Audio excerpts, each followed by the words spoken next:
What is going on, everybody, and welcome back to the Sports Nerds, the NFL podcast here on the 515 Podcast Network. I'm Brock Beirman, alongside, as always, with Dawson Livingston. And NFL free agency is getting ready to start. We're going to preview that, as well as Dawson has his mock draft that he's promised to a bunch of people. Yes, sir. First, I think he said it's 1.0, so it's going to change 1.0. over. A lot of stuff can happen from now to April. That's all I'm going to say. Perfect. Do you want to get right into that, or do you want to talk more about some of the bigger news heading into free agency first? We can do right into the mock draft right now. Let's do it. Let's get some of the haters out. There's some picks I've made that some people aren't going to be a fan of. I'll have my reasoning for all of them, but well, here it is. Here's the top 10. He did the Yes, sir. full first round, so we'll go through that whole thing. There's some trades. I forgot to screenshot the trades part of it, so you'll have to recap. I remember. The trades for everybody. But here's the first round, and as you can see, Minnesota takes a jump to number 3 to take Drake May from North Carolina, and that means that the Patriots moved down in a trade. Dawson, do you want to give us a little details on some of your decisions here in the top 10? Yeah, I'll start it off. Obviously, number 1, we all know Caleb's going to go. Like, that's not a shocker. Washington going with Jaden Daniels. I've seen a lot of mock drafts recently going with Jaden, and I know Drake May starting to slip down some boards, so I figured I'd slot Jaden to Washington. I feel like it's a good fit. Now, before we get some chaos, I have the Patriots trading down with Minnesota. Minnesota trades their first rounder this year, their first rounder next year, and a second rounder next year to move up from 11 to 3 to get their quarterback of the future, because I do believe Kirk Cousins is going to leave in free agency. So why not get Drake May, who's his comps are Josh Allen. We'll see if he is a Josh Allen type player, but I could be electric with Justin Jefferson and all those weapons up there. Then the best player in the draft at 4, Marvin Harrison Jr., the Cardinals. Let's go. Makes too much sense. Cardinals already have the quarterback. Best player available. It's Marvin Harrison. Chargers, I went tackle. They're going to need to bump up their O-line. That I could see Joe Alt here, or I could see Brock Bowers. It's just I wanted to go tackle right here. I know they need a right tackle because Rashawn Slater's left tackle. I figured Jim Harbaugh wants his tackle of the future, so I went Joe Alt. This is where the next pick is where it gets a little iffy. I'm not sold on Daniel Jones. I don't think a lot of people are. So I ended up going J.J. McCarthy at 6, which could be really high for a lot of people, but I think he's going to go way higher than we all think. We're all thinking he's going to go top 20, but I think there's a chance he's got a shot at top 5. So I go McCarthy at 6. Titans, they need a weapon for Will Levis. They go with one of the best receivers in college football last year, Romeo Odunze. I feel like it's a no-brainer for them. The Falcons, they got to get young on defense, so I go with the best defensive player in this class, Dallas Turner. I do have the Falcons possibly getting Kirk Cousins in free agency, so that's why they don't go quarterback here. And they have the weapons on offense, so I feel like it's a no-brainer for them. The Bears get another amazing wide receiver to pair with DJ Moore and Caleb Williams. I feel like that's a no-brainer with Malik Neighbors. And then last but not least, to round out the top 10, I'm going to go with Olu Fashanu out of Penn State. Jets need tackle play. They're going to lose Mekhi Becton in free agency. And why not surround Aaron Rodgers for the last year or two of his career with a stud left tackle or stud right tackle, wherever you want to put him. Played really well last year. Could have went to the draft last year. Decided to stay in school one more year and really balled out. So, yeah, that's my top 10. Any issues with it, Brock? Any issues? The J.J. McCarthy thing, I don't have an issue with it. I just find it really interesting you have him so high. But, yeah, it sounds like that a lot of people aren't sold on Daniel Jones, which, I mean, that's what happens when a franchise gets kind of pressured into giving someone a really big extension and then realizing quickly that it wasn't worth doing. And that's the situation that the New York Giants are in. I am actually really interested to hear why you didn't have Brock Bowers going in the top 10, because it seems like a lot of people have him going to the Chargers. I think I've seen a lot of mock drafts where the Chargers actually trade down to that 7 to 10 spot to end up drafting Brock Bowers. But what are your thoughts on Brock? I'm assuming when we go to the later parts of the first round, as my headphone falls out, we will see Brock's name, but like, what was the main reason behind not having him go in the top 10? When I started going down the list and I was starting to, obviously, not an NFL GM. I mean, I'm not What are you any talking sort of mock about? draft expert, but I like to do this a lot. And just in this scenario, the way the board fell, I just felt that other players were a more pressing need than Brock Bowers. Brock Bowers is the best tight end in the class. He's probably the Oh, yeah. best tight end prospect since Kyle Pitts. Um, so I could see. I mean, obviously, his ceiling is you go all the way up to number 5 with the Chargers. His floor, I think, is 20-ish, maybe 18 or 19, somewhere around there. I think Cincinnati at 18 or 19 is probably the lowest he'll go in the draft. But just with this scenario, I don't know. I felt like there was more pressing needs than taking a tight end in the top 10. Historically, like especially recent, taking a tight end that high isn't really the best idea. The one exception is back in 2019, TJ Hawkinson got taken 9th overall to the Lions, but he's not even on the Lions anymore. Yep. So that's kind of why I went in a different direction. I'm interested to see what the top 3 ends up looking like, who's actually picking from the top 3. I think I wouldn't be shocked, like given your mock draft, you wouldn't be shocked either if there's someone that moves up in the top 3, probably to take a quarterback. But in the situation that someone does take Marvin Harrison Jr., I think the Cardinals will probably go after an offensive lineman, maybe like Joe Alt, or potentially take a risk on Brock Bowers because they did lose Zach Ertz this year, or they cut him, so they're looking for a new target at the tight end position. But let's be honest, Marvin Harrison's probably his best fit right now is to go to Arizona because Arizona is looking for that number 1 guy. They lost DeAndre Hopkins to Tennessee, and with that, they've been kind of Well, searching. they're going to lose Marquise Brown in free agency most Yep, likely too. and so they're looking for a complete overhaul in their wide receiver room. We'll see if they end up picking up anybody through free agency. We'll see if they make some moves. But Marvin Harrison in Arizona would probably, I don't know if they keep records for most targets in a season for a rookie, but he'd be up there because he would be the number 1 target. And then the number 2 target would probably be all the way down the list in importance of players, just because of I don't know how messy that locker room is with Arizona. We'll see what goes on with that, but I'm not gonna lie, I like your mock draft so far. I do think JJ McCarthy has a chance to be like a sneaky good kind of quarterback in the NFL. I mean, most of his career he was handing the ball off at Michigan, but he also did show a couple times that he can move with his body as well as throw the ball. So we'll see if he actually jumps up all the way to 6 in New York. But let's go to your second, I think it's second 10 picks here Mm-hmm. in your mock draft. And again, Brock Bowers drops all the way to 16 to Seattle. And you know what? That's not a terrible move for Seattle if Brock drops all the way down to there. So go ahead and give us a little rundown. Here are your next 10 picks of your mock draft and what to look out for. So yeah, this section of 10 picks really is where the tackles and the edge rushers come off the board, a few corners as well. Patriots are going to get the tackle from Oregon State that'll probably kick into guard. He had a good combine in Indianapolis. Broncos, they're a mess right now with the whole quarterback, with Russell Wilson getting cut, and they're going to have to include $40 million this year and next year for dead cap. So they just go best player available, and they get defense. The Raiders, anytime the Raiders draft up this high, they take these athletic freaks. And Nate Wiggins had a crazy good combine rate of 4.28 40. So I feel like that's a match made in heaven for the Raiders. Plus, they love Alabama and Clemson players for some reason. Saints go tackle. Saints are going to lose out. They lost out on Teron Armstead 2 years ago. It's time to fill that void at tackle.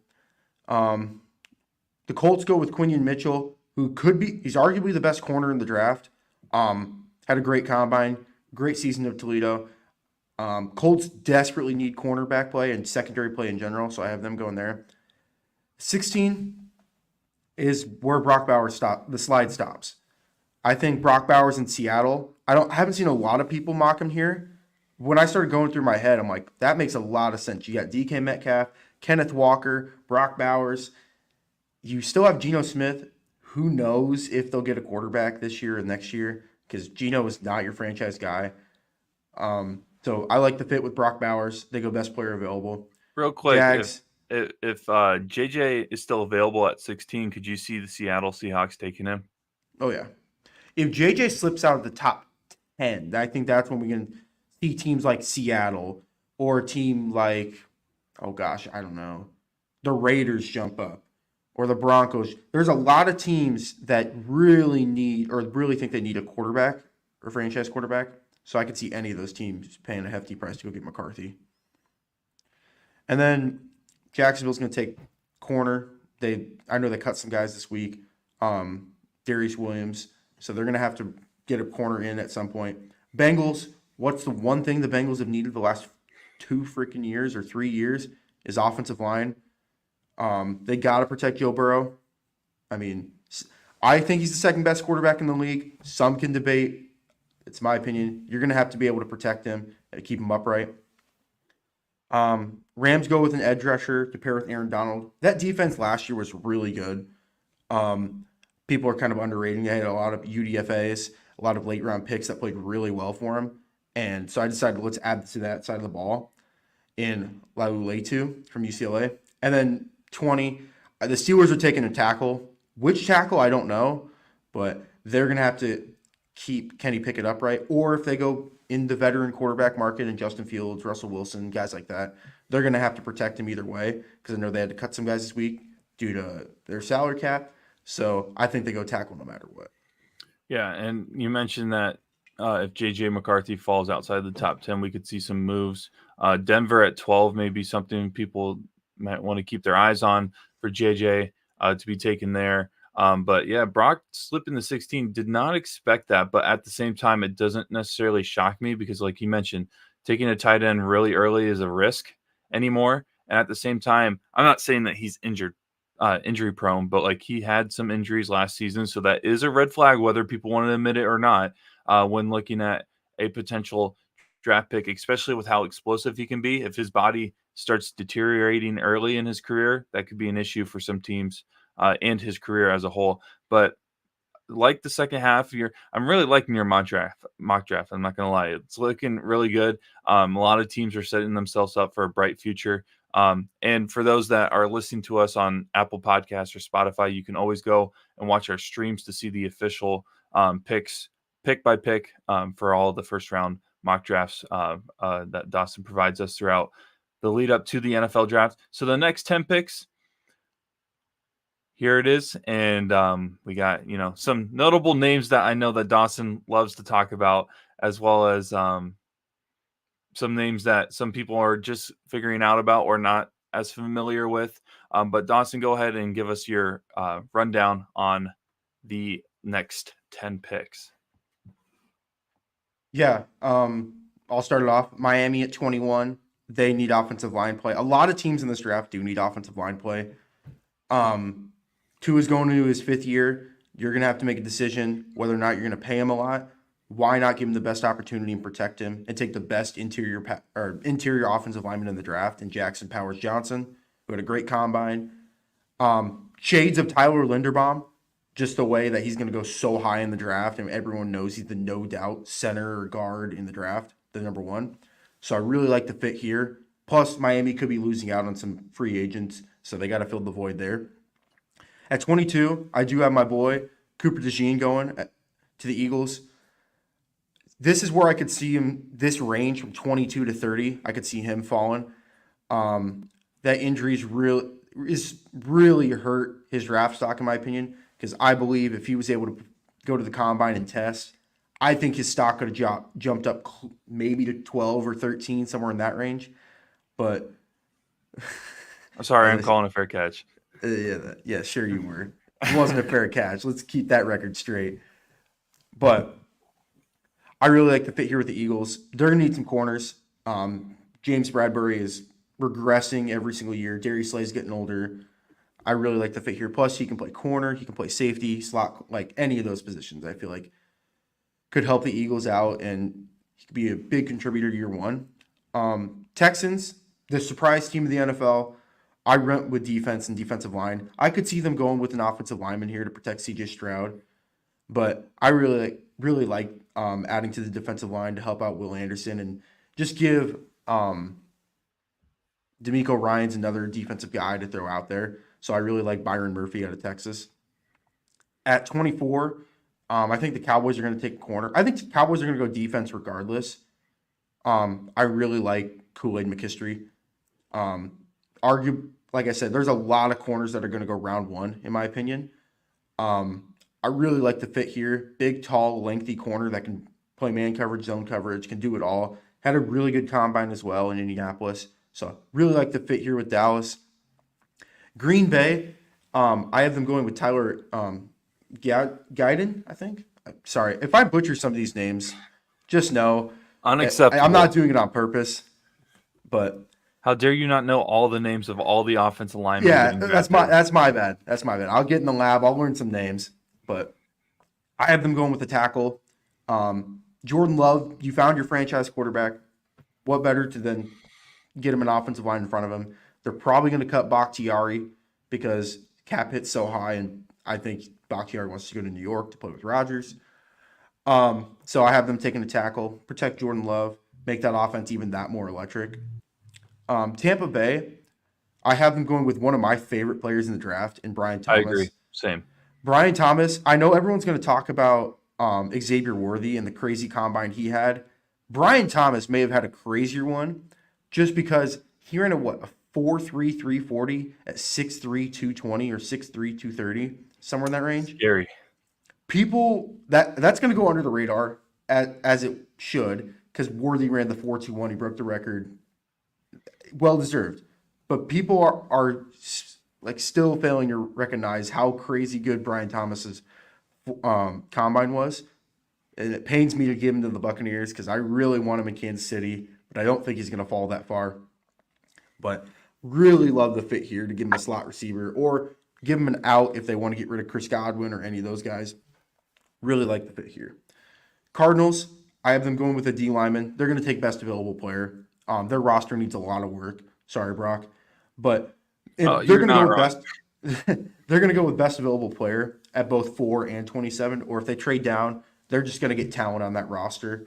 So I went with Jerzon Newton out of Illinois. I think that's a really good fit for them. And saw him wreak some havoc against Iowa the last 2 years. So I think he could be a big contributor for the Cardinals year one. At 28, now this one, we'll see if he goes this high because he didn't have necessarily the greatest year at Florida State his last few games. I went with Keon Coleman. He's an athletic freak, 6'3", 6'4". Didn't run the fastest 40, but did everything else at the combine like really well. I don't know if anyone else is a nerd like me with RAS scores, relative athletic scores, but there's a guy that will on Twitter. I wish I knew his name, but he does like the pictures of their 40 time vertical, all that, and based on how you do, you get a score. 10 being perfect. I think Keon Coleman's was like a 9.8, which is phenomenal. Puts him in like the top 100 receivers since 1980 something, which is really good for him. But I really like the fit with Buffalo. Who knows if they move on from Diggs? Gabe Davis is a free agent, obviously, so they're going to need to give Josh Allen some weapons. Really like that one. And then Lions are going to go, I think Darius Robinson. It's lists him at edge. He's not an edge rusher. He's a D tackle all day. He ran a slower 40 than people thought. He ran in the 5s, which still regardless, if you're 290 pounds, running in a 5-second 40-yard dash is still crazy insane. But I have him falling down to 29. That combine performance is going to drop him off just a little bit, but still a really great player at Mizzou. And then to round it off in this section of 10 picks, I went with Adonai Mitchell from Texas, who I believe is the better Texas receiver over Worthy. I know people are going to still say that Worthy ran the 4.21, but Mitchell's the more complete player. He's the better route runner. He's taller, he's big, like more physical. So I have him going to Baltimore. I know Baltimore's taken a lot of wide receivers in the last few years, but I just really like the fit with Adonai Mitchell going to Texas, potentially because they're losing Odell in free agencies. They're going to have to add to receiver at some point. Another great field of 10 picks for you off of the mock drafts. I think Cooper DeJean, if he can stay healthy throughout his career, could be a wreak havoc in the NFL for a good portion of his career. I don't think many people outside of the state of Iowa really understand how big of an impact he can have on a game. And it'll be interesting to see where he lands. I do think he'll go in the first round for sure. And looking at the Cardinals pick, I like that as well. You say wreaking havoc on an Iowa offense isn't necessarily impressive, but it's still a good pick. I'm completely kidding because you guys have good offensive linemen usually. But I would be interested to see if someone trades up and tries to get Marvin Harrison in the top 3 for some reason, if the Cardinals may take a wide receiver in this area, because based off of your mock draft, a lot of wide receivers are tentative around this 25 to 30 range. So if you let's hypothetically say Marvin does get drafted before the Cardinals and they go like Brock or an offensive lineman, what would you do if you're Arizona? If Marvin's off the board, I'm picking up the phone and I'm trading down. I'm trading out of that pick because you can use that as leverage for either Jaden Daniels or Drake May or McCarthy. If a team is that desperate, you can trade back, get future picks, kind of like what they did last year with Houston. They were able to trade down from number 3 to number 6, I think. Right? That sound right? 4, 5? I don't remember, Yeah. honestly. They traded down Yeah. and were able to get picks this year and next year. So I really like that. If your guy's not on the board, I'm always a proponent of trading down. You will lose some value in that, but you're just adding players to your roster, especially any team that picks in the top 5 usually. Their roster is lackluster at best. So adding talent in any way is always a positive. So that would probably be the number one thing for me if Mhm. Marvin is off the board. I could also see Marvin going to New England and New England just staying and picking him forever, whatever quarterback they get, whether it is a free agent or next year's quarterback or they take quarterback later in this draft. Who knows? So that's kind of what my plan would be if I was Arizona. And then with your final 2 picks in the first round, you got Kansas City getting a wide receiver Yes, sir. and then offensive lineman for San Francisco. Yeah, San Francisco's offensive line was the reason they didn't win the Super Bowl. If it wasn't for that Chris Jones pressure or the Trent McDuffie pressure in the I'm fourth quarter and overtime, I'm who still on knows? the standpoint that Chris Jones should have gotten Super Bowl MVP. Yeah, I don't disagree with you whatsoever. Just because the way he was able to impact that game and he had some of the biggest plays in the game, I don't disagree with you right there. But they have to upgrade offensive line. Not necessarily tackle play, but guard center guard needs to improve because I don't know. That was kind of one of the weaknesses in the game, and I don't know. Who knows if they were able to block Chris Jones? Who knows? Maybe we're talking about the Niners as the Super Bowl champions and Kansas City losing in overtime. But because that didn't happen, I just have them taking an interior offensive line and Graham Barton out of Duke. I really like the fit here. And last but not least, your Super Bowl champions, Kansas City Chiefs, taking Lad McConkey, the wide receiver from Georgia, who I think is a perfect fit in Kansas City.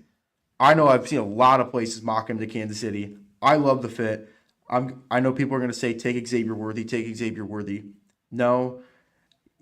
How many times do you see a 160-pound receiver succeed at the next level? I'm not saying he won't be great, but that's Tyreek just Hill, too much of a man. red.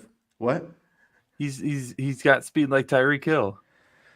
But Tyreek Hill was 190 or 180 coming into the That's a league. good Tyreek point. Hill had 15 pounds on Xavier Worthy. Worthy's a Bro, buck 60. Kansas City, draft him and then send him up here. I'll get him to gain some LBs in a couple weeks. Put him on that bulk diet. Oh Hell yeah. yeah. But Um, I but I think it's just I a don't perfect. hate this pick though.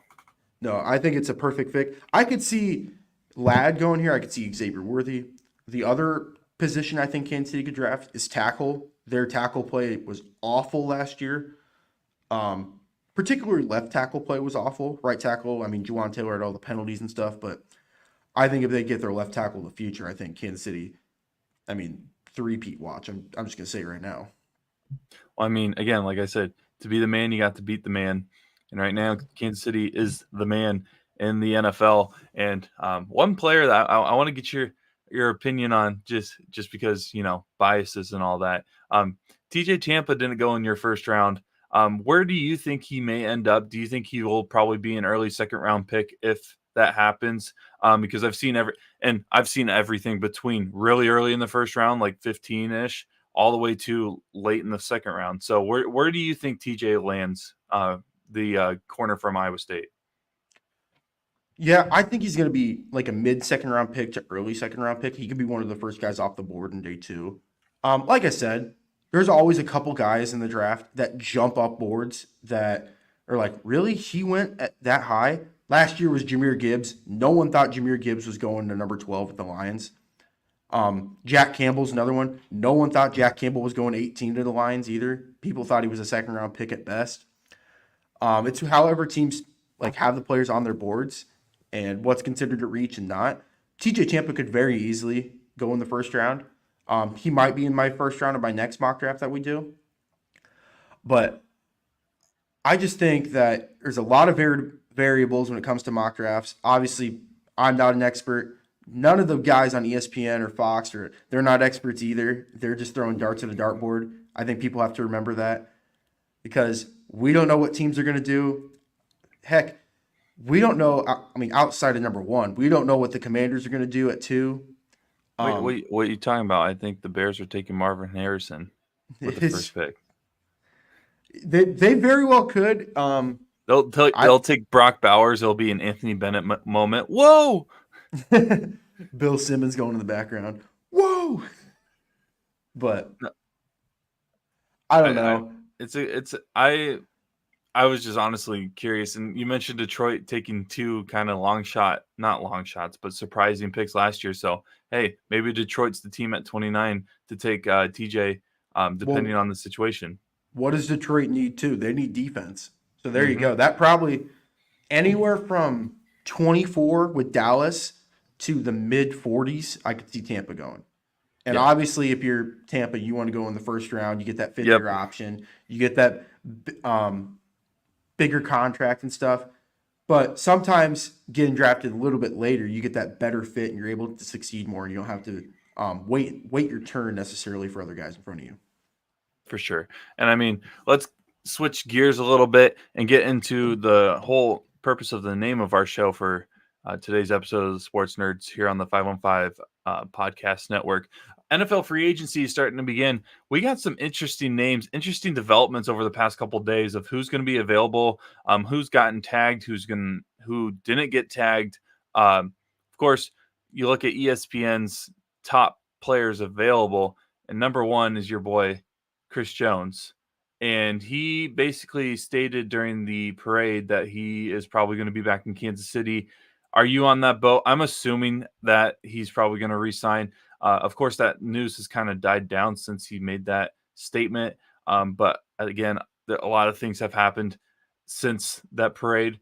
So what are your thoughts on Chris Jones? Is he going to be back in Kansas City, or is he going to break your heart and a bunch of Chiefs fans' hearts?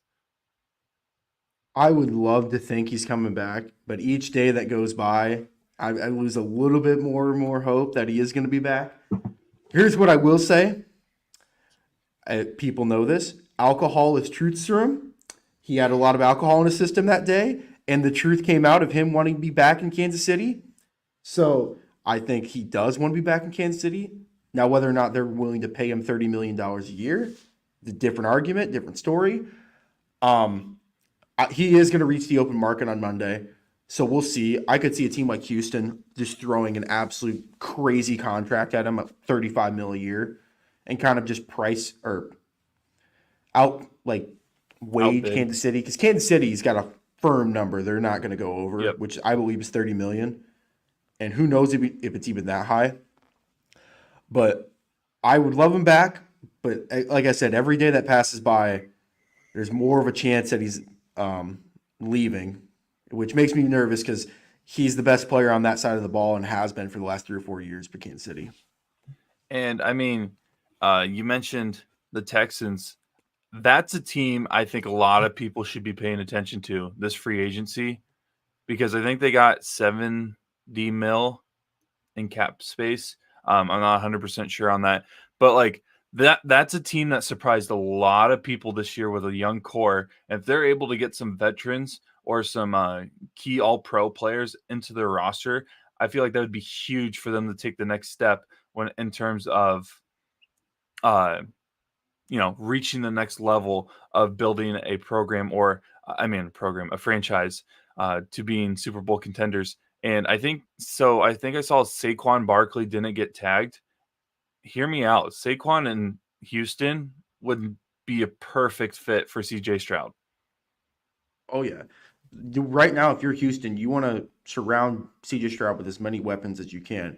They have the wide receivers figured out, and they just re-signed their tight end Dalton Schultz to long-term deal. So they have the weapons figured out outside of running back. Their running back position all year was shaky.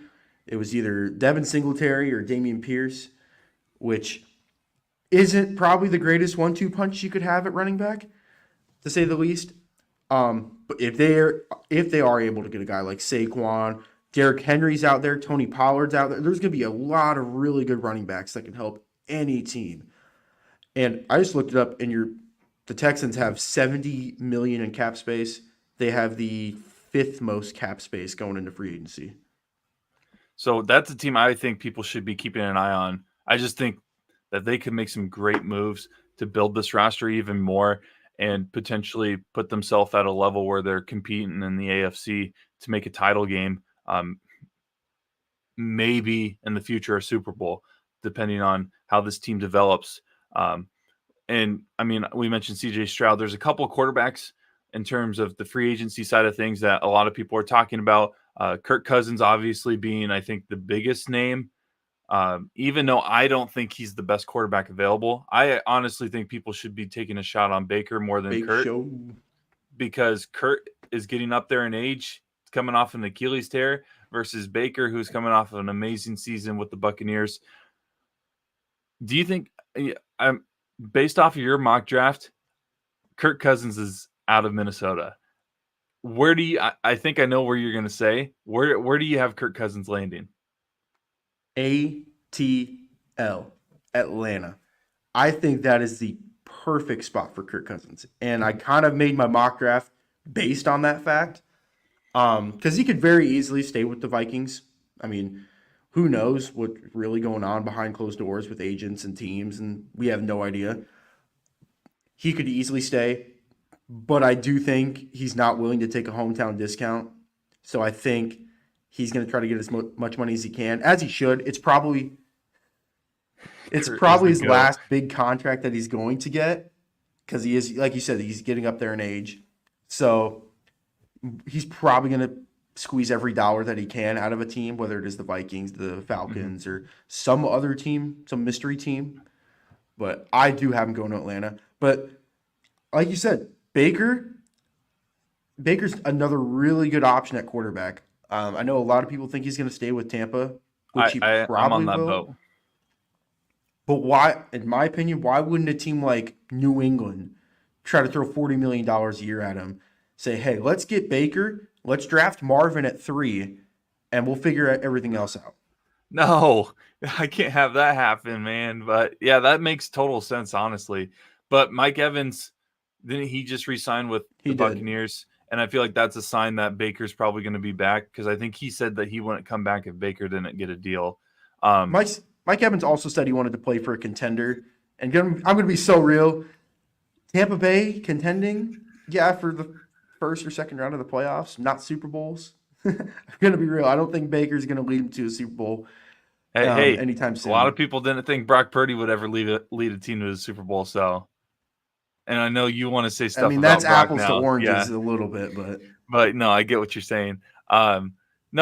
This free agency, I feel like could shake up the NFL a little bit in terms of teams and how they shape up everything. Commanders have 91.5 mil in cap space. But I'm sorry, but who wants to go play for the Commanders? I do you think there's anything about the Commanders that would make a player want to go play for them right now, except for the fact that they have $91.5 million in cap space? Um, I feel like they're one of the most undesirable locations to go play football right now. I would probably agree with you that they are. Here's what I will say though: they have the most cap space in the league, like you said, at 90 million. They have the second overall pick in the draft. They don't have Dan Snyder as their owner anymore. They have a new coach in Dan Quinn. I mean, I think they're going to go heavy in defense in the free agency market. I think that's where they're going to spend a lot of their money just because Dan Quinn being a defensive coach. I think they want to shore up that side of the ball. And then at number 2, they can take their quarterback of the future.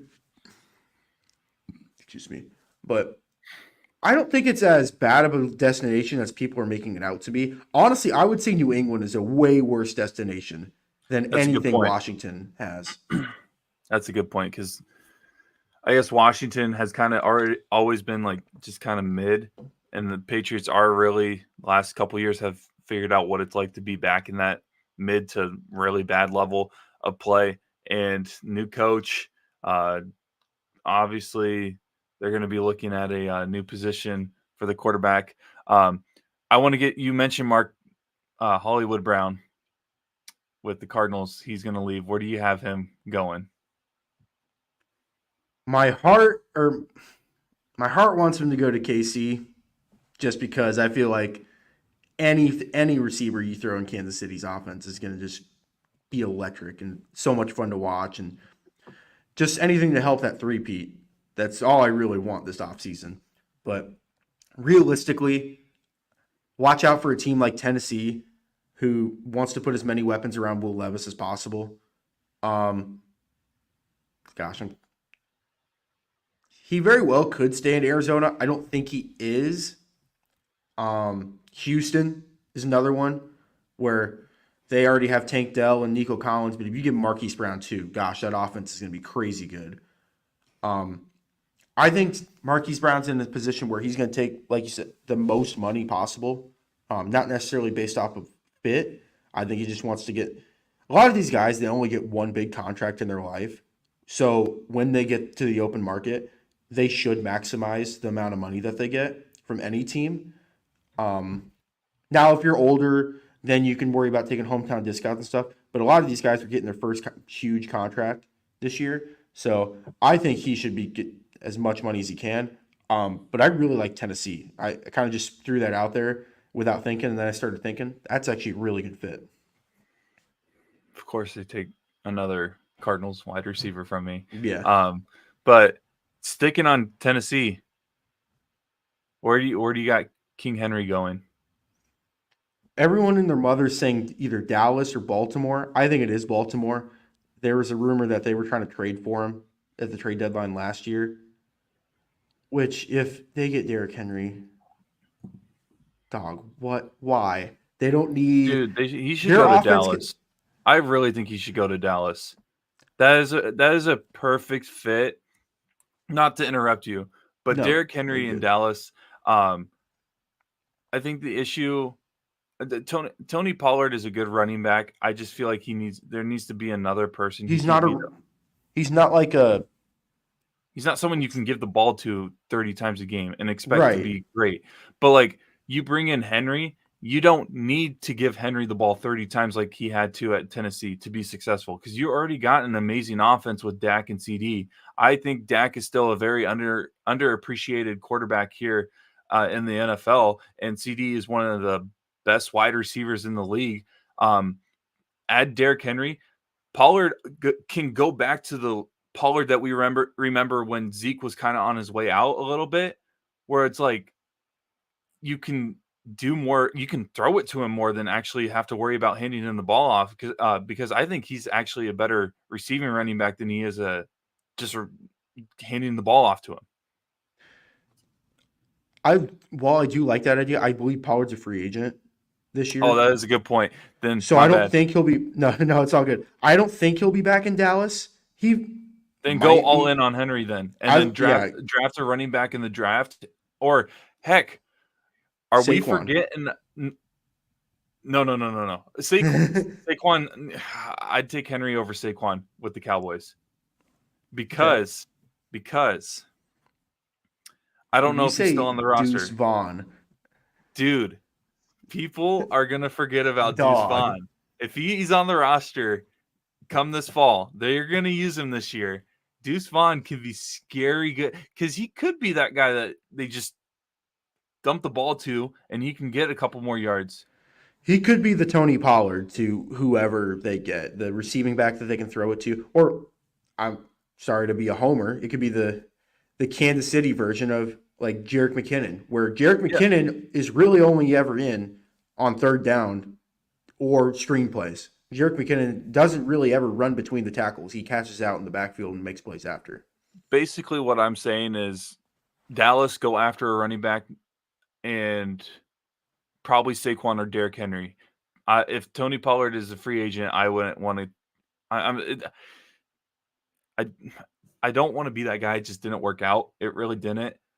And I think that they would be better off with Derrick Henry and maybe using Deuce Vaughn or maybe getting another running back that they could use as a good RB2 option because you don't need to give Derrick Henry the ball 40 times.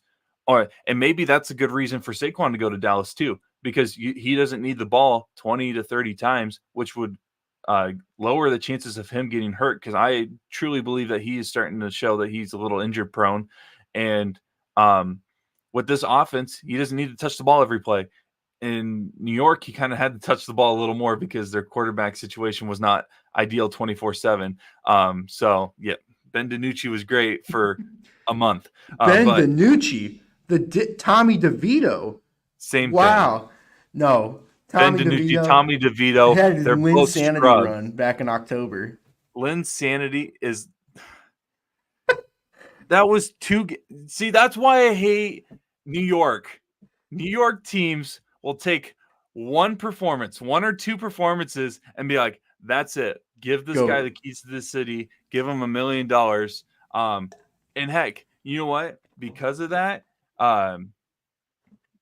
Lynn Sanity, Jeremy Lin got a bag from Houston because New York was so over enthusiastic about his performances. Did he have a good couple of weeks? Yes. But at this point, Cleveland should give Dean Wade a max contract after what he did last week. So I'm that's what I'm saying. I hate this. All teams in New York just I'm sorry. No. Well, I it's the hate all New biggest York. market. They have 8 million people living in New They York. think I they're mean, better they're than they obviously, actually are. yeah, they think they're, I mean, when's the By the last way, time? go ahead. I mean, I'm trying to think. I mean, the Giants won the Super Bowl, what, 12, 13 years ago? Outside of that, the Knicks Yeah. haven't won or they haven't won the finals since the Mets 70s. maybe. The Mets are the Yankees. The I Mets think the made the Mets World won Series, one. what, in 2015 against As the you can tell, Royals? we don't watch baseball. Well, the For Yankees those haven't won listening, one since like thank God. '08. I mean, I could be wrong. Like I said, I'm Yeah, they're trash. a casual when it comes to baseball. Oh, I'm not But even a casual. I just if it ain't Dodgers baseball and it's not October, I'm probably not paying attention. Also, hey, shout out Mookie Betts, shout out Shohei, shout out all the boys in LA for the Dodgers. They're gonna win the World Series this year. But that's the only baseball talk you're gonna get from me. and here's the only one you're going to get from me. Watch out for the Royals. Bobby Witt Jr., Salvador Perez. They're coming this Oh, year. dude, my buddy Peyton Cole, if he's listening right now, would absolutely love to hear that you're all in on the Royals and Bobby Witt because he is the biggest Royals fan that I know. He has a list of people that cannot, if the Royals ever win the World Series, they cannot celebrate the World Series, and it's just a list of people that have wronged him or the Royals over the time period of 2016 to now, or 2015. Was it They won the 2015? World Series in 2015. Okay, 2015. But like, if there was one team that I'd kill to see win another title, it would be the Royals, just because he is such a diehard Royals fan, and I think he watches all of those every single game, whether or not they win or lose. Well, last year I kind of made a promise to myself. I got so bored in the summer. that I like started watching baseball like more often, and I wanted to get involved. So I started watching what my favorite team is, the Royals. I mean, people could say I'm a homer, but in Iowa, I'm just gonna get this off the way and out off my chest. If you live in the state of Iowa, I will not hate you for whatever team you root for professionally. We don't have anything here. It's different if you live in like Wisconsin. You Yeah. are a Packers fan, you are a Bucks fan, you're a Brewers fan. You are that those are your teams. The amount of Bears fans that I know that are from Wisconsin is actually kind of hilarious. It makes no sense to me. It makes no unless you grew up somewhere and then moved. That Yeah. you get a get out of jail free card for that. But like in states like Iowa, in states like Nebraska, as much as I hate to say it, you can choose pretty much any team because we don't have any professional teams that are. I mean, the closest professional city is Kansas City, and that's still a 2.5 hour drive from here. Yep. And NBA season, sticking on the subject of just picking teams, and my buddy Peyton, NBA season, I swear like 3 or 4 years in a row, opening night, he picked whatever team the Celtics were playing as his team for the year. And he used to be a Celtics fan, which is kind of hilarious about that. I don't think he did it intentionally, but one year he chose the Knicks, and that was when Smart made the game tying three to go to overtime, and then the Knicks won, and they acted like they won the NBA championship. Dude would not stop chirping for like legit a week and a half, and then like he became his normal self and just stopped watching the NBA like most people do after the first week, if we're being completely honest. Yeah, the NBA right now is really hard to watch. Is like right now. Okay, I should say from the months of November to this time, it's hard to watch just because no one cares in the regular season anymore. Yeah. But from now until April, that's when like stuff starts to really pick up because people are fighting for playoff seeding, and Yep. we start getting way better games and people wanting awards and stuff like that. So right now is pretty good to watch, but gosh, from November to February, it's not fun to watch whatsoever. But yeah, shout out to Peyton Culp and being the biggest Royals fan that I know. Hopefully they can turn it around. Bobby Witt, baby, MVP season. Sir, And then not really a shout out, but Max Olson, your St. Louis Cardinals suck. They're going to be scrubs. Hate them. No one likes them. I can't that's believe that you're another a Cardinals team fan. that I know a lot of like my friends are all Cardinals stand fans. that. I can't stand that team. I mean, That's like like the I'm not a 76ers super of the diehard NBA. baseball fan, but I know the rivalry between the Cubs and Cardinals is like it's up there with what? What's a good comparison? Oh gosh. Lakers Celtics? Is that a good way to put Yeah, it? kind Or of. Yeah. no, it's I how would about be like an more NFL like I division? would Like do more Celtics 76ers because Cowboys it's Eagles? interdivision. That's probably a better one. Yeah, It's Cowboys Eagles. No, I can't stand either of those teams. And I used to work for one of them. The Cardinals are probably my least favorite MLB franchise just because their fans think that they're amazing and everything. And yeah, I'll leave it at that. But yeah, we recapped a little bit of Dawson's mock drafts. We'll probably have one every few weeks or every so often leading up to the NFL draft. When is the NFL draft for sure? Do you know? It's the end of April. It's like usually the last weekend in April, I think. I'm not 1,000% sure on the exact dates, but And real quick, so on the comments, Chase was upset that I said that Baker Mayfield is better than Kirk Cousins, and I guarantee you, I'm going to open up my text messages and a group chat. People are going to be flaming me. I've been a Baker Mayfield guy since he was at Oklahoma, so that's my reasoning. And I don't know. Kirk Cousins up in age, and he tore his Achilles. Maybe I think he'd fit well in with Atlanta, but still, I don't I know. mean, I like Baker. as much as people want to deny this, Kirk Cousins was not the reason that the Vikings failed. No, A few years ago. no. Don't get me wrong. No, that is not what I'm trying to say whatsoever. No, I'm not.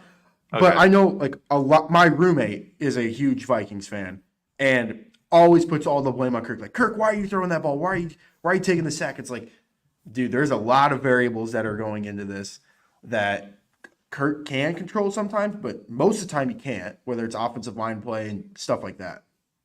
Yeah.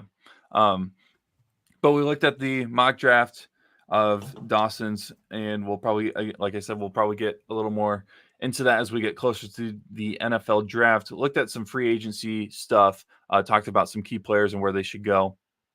At Dallas, go after a running back. If you go after a good running back like Saquon and Derrick Henry, you could put yourself right back into that title picture. And that picture is really, dude. The Cowboys, no, they're done. I'm starting to get on that this Derrick Henry thing could turn them around if they can find a way to get him. You're falling in the trap that I fell in August. You're falling in. I am saving you right now. I'm throwing you the life vest. Do not pick the Cowboys. Do not.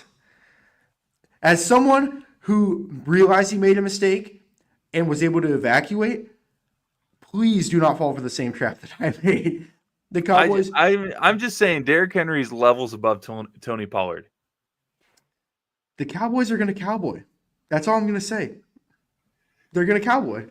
They're going to lose in the divisional or the wild card, and the same cycle that they do the last 4 years. That's all I'm going to say. It's only been 4 years? Well, since McCarthy was the head coach. I guess since 2016 when Dak started. I was going to say, it seems like it's been a rerun. You could go back to the Tony Romo days when Dez did catch it. I mean, he did against the Packers. But yeah, screw the Packers, by the way. Sorry. Now I'm on a binge of just hating on teams I don't like. Just get them all off your chest right now. Every team that you dislike right now. Well, I don't like the Packers. Don't like the Cardinals of St. Louis. Arizona, I like, obviously. And then I don't like the Lakers. I don't like them with LeBron, especially. And then I don't like the team that's out east in the state of Iowa. Oh, what school is that? It's like in the Dubuque area? Like, yeah, like College? Sure. No, I absolutely despise the Iowa Hawkeyes. I do. Man, I'll have to have you on. We might have to do a Iowa Hawkeyes, Iowa State kind of pod, talk about the futures of our programs, both football and basketball, because I want your opinions. Because I feel like this could be a big offseason for the men's team for Iowa. Oh, for sure. As in, I think they should be taking a trip to the 515 with a blank check.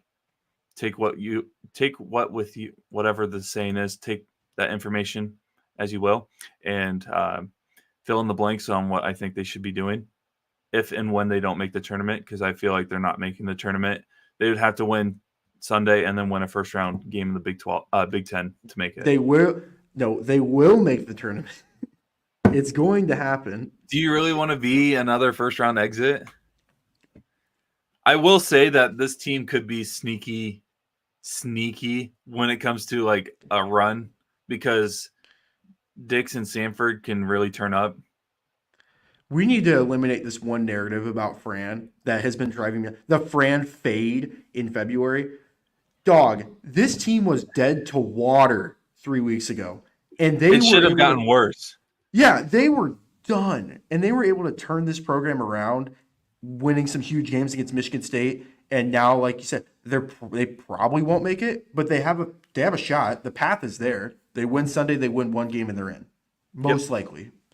They'll be that 11 playing. Yeah. That's one narrative that I've seen all over Twitter or X or whatever that has previous just been years it's happened. That's why previous years, but this is an outlier. If anything, I think he's doing a better job. This is one of his best finishes to a season, which is unfortunate because he was terrible to start the season. This would be the team that would make the finally gets this would be the Sweet 16 team that has the least amount of talent in the last 3 or 4 years. It'd be the most Iowa thing ever. No offense to Iowa fans, but I feel like you guys get these random teams that shouldn't be good that just somehow are good. And I'm not talking about just basketball. I'm just talking about in general. It's oh, okay, we're gonna be good. It's they decide what years they're gonna be good and what years they're gonna just be average. Dude, what I would do to get that Luka Garza team back, that 2021 team that lost to Oregon, bro, that team could have made the Final Four, but they got the worst possible matchup against Oregon, where they were running up and down the court and running circles around Iowa. I'd take 2013, 2014 Iowa State's men's team over that any day of the week. Low key, the one that really gets me is Keegan Murray's year. That one that was a sleeper team. That was the 5 seed and then lost to the freaking Spiders, bro. That one still Spitters. gets me. The Spitters. No, what is your biggest what if for college basketball for you? Because mine's obvious, and most Iowa State fans may agree with me. I think I know what you're gonna say. Yeah, so I'll let you. And say I'm not yours even an first. Iowa State fan, but I still feel like I know what you're gonna say. Yep. For me, what if the 2020 year doesn't get shortened? Because I truly think that was the best Iowa team that they had. Mm-hmm. That was Garza's junior year. They had the most shooting out of any of the groups. I believe they would have finished the year as like the 2 or 3 seed in the Big Ten. Who they probably would have been 3 or 4 I think seed they in the could have made the NCAA. Sweet 16, Elite 8. I think that team could have really went deep in the playoff, Yeah. but we'll never know due to COVID. I think I got a couple what ifs, but one of them is if that 2020 season happened, I think Kansas wins back-to-back national championships. Oh wait, no, it would have been Baylor that year. So Kansas would have won, and then would have went Baylor, and then would have went Kansas again. So Big 12 would have won 3 straight national championships, conference-wise, because Kansas, I think, was hands down the best team going into that tournament, if I remember correctly. Kansas didn't win it in 2019, though. No, they won it in 2022. Right? Yeah. Okay. Because it went COVID, Baylor, Kansas, UConn. Mm-hmm. But my biggest Iowa State what if is definitely what if, Niang didn't break his foot against North Carolina. I definitely think that team, that's the 2013-2014 team that I talked about, could have went to the Elite 8, if not made the Final Four. Of course, they ended up losing to the eventual national champs of UConn. That UConn team was really good, so who knows? They may have not still been able to compete with Niang against UConn. But that's my biggest what if with Iowa State. And then my biggest what if mid-major wise is what if Northern Iowa didn't play like they've never played basketball before against Texas A&M and faced Oklahoma in the Sweet 16. Was that the Buddy Hield year? Was Buddy Hield on the Oklahoma team? Imagine Wes Washburn versus Buddy Hield. Because Wes Washburn was a scrappy defender. Who was the guy that hit that? Paul Jesperson. Clint Carlson, Bohannon, Jeremy Morgan, Wes Washburn, all those guys. Wyatt Lowhouse. Oh, that team was so good. But, they decided to forget how to play basketball for a minute 30 seconds and blow that lead against A&M. I think that they could have beaten Oklahoma. I'm not going to lie. Now, whether they've made the Final Four, probably not, just because those double-digit seeds making the Final Four is so rare. But I think Wes Washburn versus Buddy Hield would have been an amazing matchup that people would have loved to see. But, yeah. I'm not sure how we got to. Yeah, go ahead. Real quick. For the next 2 or 3 days, am going to be the biggest Northern Iowa fan, solely because I want to see my boy make the NCAA tournament for what might be his last year, but I really want to see my boy Bowen Bourne make the NCAA, because me and Brock talked. We text each other. He's one of those guys that could easily catch fire and go for 20 or 30 in an NCAA game. And he gives out Jimmer Fredette vibes. Yeah, that's a great comp when talking about him. But I'm sure Brock is rooting for him too, because Brock's a little bit more of a Northern Iowa fan than I am. But I just rewatched Northern Iowa versus Kansas in 2009 earlier this week because I was like, why not? Ali Farouk Manesh, baby. Yes. I still have the Sports Illustrated cover of his. Here, real quick. Let me see if I can find it. Oh, right here, baby. Still got it all. I got it sealed and everything. Ali Farouk Manesh, baby. Best Sports Illustrated cover of all time. That's awesome. I totally forgot about that until you showed me that. No, Northern Iowa's had some great. They used to be known to be the team that like slays the bigger opponents or whatever, and so they can find a way to get in. I think that they could compete with anybody. They would be a really, really low seed though, since they're a 4 seed in the Missouri Valley. Yeah, they would probably be a 13 or 14 seed. And I know we'll talk about this when we do a March Madness episode. Yeah. In a I few wouldn't be weeks. shocked if they were 15, honestly, because they struggled earlier this year. That's what scares me though. Like imagine in the first rounds in Omaha. Imagine Iowa State as a 2 seed versus Northern Iowa as a 15 seed in Omaha. That could get toxic real quick. Dog, that's like really personal for you for a couple of reasons. Oh no, I would be all Iowa State. No. Not what I mean. Not what I mean. Because Bowen Bourne sending home another one of my teams. That wouldn't be a first. I would already be used to that. But oh God. I don't know if they would put him at a 15 seed just because it's the Valley, I think, has a little more pull over other conferences, but they did suck at one point this year. That's why they're forced. Who's the number 1 seed right now? It's not Indiana great, State. is it? Indiana State. Indiana State, I feel like will end up making the tournament one way or another, unless they absolutely crap the bed today and lose. Then they may be a bubble team. But I feel like they have solidified themselves because they were ranked at one point to be in the tournament. Drake, I feel like, has to win the tournament to make it. Any other team outside of Indiana State has to win it to make it. Yes. Things could get interesting because if Northern Iowa wins, Indiana State loses. Isn't Drake a bubble team right now, actually? Yep.